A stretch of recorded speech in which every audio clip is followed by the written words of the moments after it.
¿Qué es una variable de estudio? Como variable vamos a entender a aquella característica de la población que a nosotros nos interesa estudiar. El nombre viene de que generalmente, o siempre mejor dicho, toma valores diferentes, observación por observación. El hecho de que una variable tome valores diferentes en estadística le llamamos variabilidad. Y es justamente la variabilidad lo que da la razón de ser a la estadística.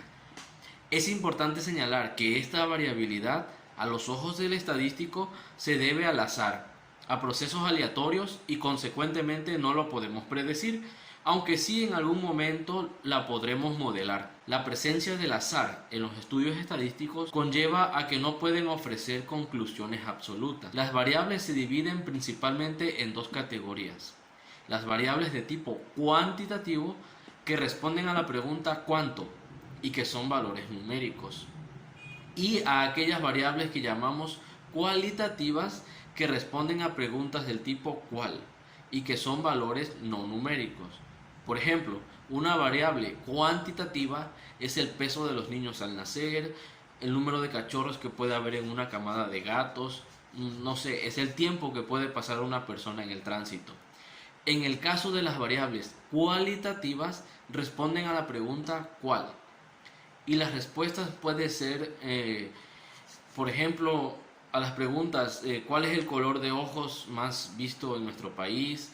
¿Cuál es el modelo de coche que tiene mejor rendimiento de combustible? ¿Cuál es el mes en el que se registran más nacimientos?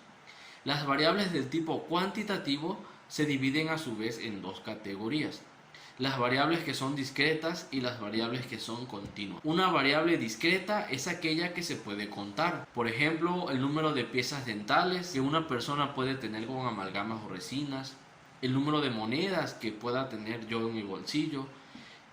Por otra parte, las variables continuas son aquellas que se miden y que no se cuentan. Por ejemplo, podemos medir el tiempo que tarda en cocerse un huevo, o el tiempo que pasamos en el tránsito, o podemos medir la variabilidad en el voltaje de algún contacto, podemos medir el peso de los adultos. Por su parte, las variables cualitativas se dividen también en dos: ordinales y nominales. Las variables ordinales son aquellas para las cuales tenemos un criterio único de orden, o sea que lo podemos ordenar. Por ejemplo, los meses. Si bien la variable no es numérica, no son números los meses, sí hay una única manera de ordenarlos. Iniciamos en enero y terminamos en diciembre. Lo mismo ocurre con los días de la semana, por ejemplo. Para el caso de las variables nominales, estas, además de que no ser numéricas, o sea que no son números, no nos presentan un criterio único para ordenarlas.